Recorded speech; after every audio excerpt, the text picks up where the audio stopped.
Is just what happened recently, I think, a good update for Polkadot? Well, arguably, I would say yes. Nothing I say is financial advice. However, something called Open Zeppelin, not to be confused with the rock group or the rock band Led Zeppelin, but again, besides that, they recently made a post saying how the UI builder now supports Polkadot chains. Why does this matter? Well, it's because supposedly through this, developers can now auto-generate a simple interface to interact with any contract deployed on Polkadot Hub, Moonbeam, Moonriver, and testnets. Now we have to take this into consideration. I'll talk about the price of DOT later and my thoughts on it being below $2, which is Polkadot's native token. But besides that, we have to consider again. There's an aspect of Moonbeam, Moonriver, and testnets. We have to consider this. Moonbeam, it's on Polkadot, right? Moonbeam quite essentially offers the power of Polkadot while at the same time maintaining the ease of use of Ethereum. And then when it comes to Moonriver, that's a canary network basically to something like Moonbeam, and Moonriver that's on Kusama, and Kusama is the canary network to Polkadot. So isn't this pretty cool? I think this could hypothetically open more doors in terms of developers maybe moving forward when it comes to something like Polkadot. Now granted, DOT, its native token, still being below $2, people like to tell me, well, this is not good and all this type of stuff. But if a project I'm originally already a fan of anyways is, relatively speaking, kind of low, I mean, keep in mind, DOT is not that far off from its all-time low, by the way, right? It's kind of hovering around all-time low ranges, which may not sound like a good thing for exiting, but I'm not looking to exit. I'm looking to dollar cost average, and I'm looking to bring the average down. So if I'm looking to bring the average down and I'm looking to dollar cost average anyways, these are actually ideal conditions for me. I'm not telling anyone to do anything, but I still want to be in Polkadot because I like it. I'm voluntarily choosing to do so. I don't have to be here, but I'm voluntarily deciding to do it anyways when it comes to Polkadot because I like how Polkadot is focused on something called interoperability.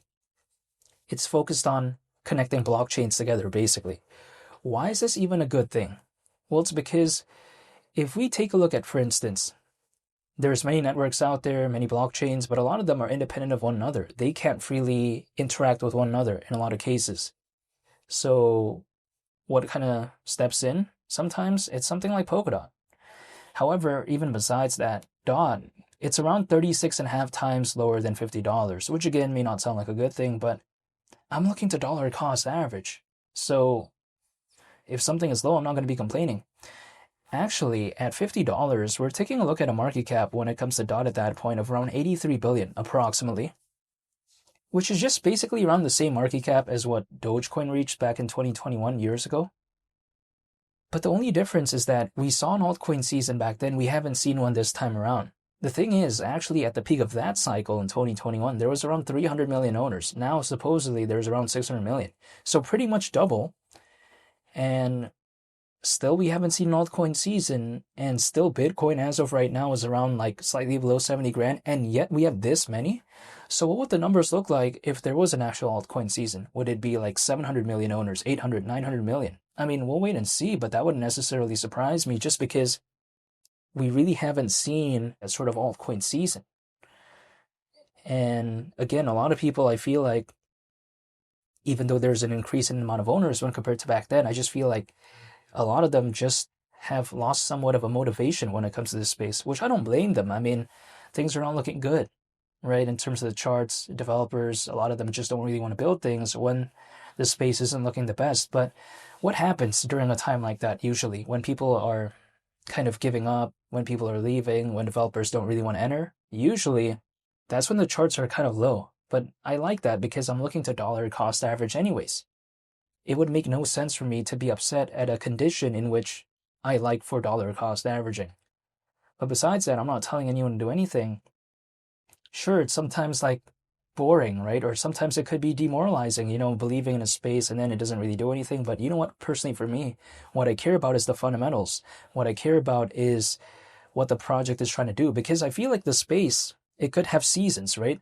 There could be a hypothetical altcoin season, there could be not. So it's hard for me to just become randomly demoralized like that because I knew that this space is going to have these ups and downs. I knew that there was going to be moments where I'm going to have to wait for quite a while. Could I anticipate them perfectly? No. I mean, I don't have a magic crystal ball. I can't tell what's going to happen moving forward. There's no way. I cannot tell the future. That's the thing.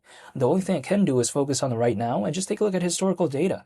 I've seen historically things, sure, they could go up and down in some cases, but usually the projects with good fundamentals, with a good community, which I arguably do think Dot has, because Dot, by the way, has over 1 million holders even as of right now, I've seen them sometimes recover, right? I've seen them sometimes make it through. So I just don't want to give up personally. But this is just my mindset. I'm not telling anyone to do anything. But I'm just keeping things consistent, right? I'm just dollar cost averaging once a month, that's it. And also keep in mind, Polkadot very recently, they had sort of a aesthetic upgrade. I mean, in case anyone noticed, because they kind of redesigned the logo and stuff like that in terms of the color schematics. And I just thought that was pretty cool. You know, Polkadot, I think now is going for more of a serious type of vibe. It's going for a more sort of minimalistic type of vibe, right? Which I do like seeing that. And you know what? I just think it's pretty cool overall when it comes to Polkadot, especially with Polkadot 2.0. I mean, we take a look at aspects of elastic scaling, which I get it. People don't really care about that as of right now, but we have to consider the future implications of what that could mean when it comes to developers. So, you know, I just don't want to give up.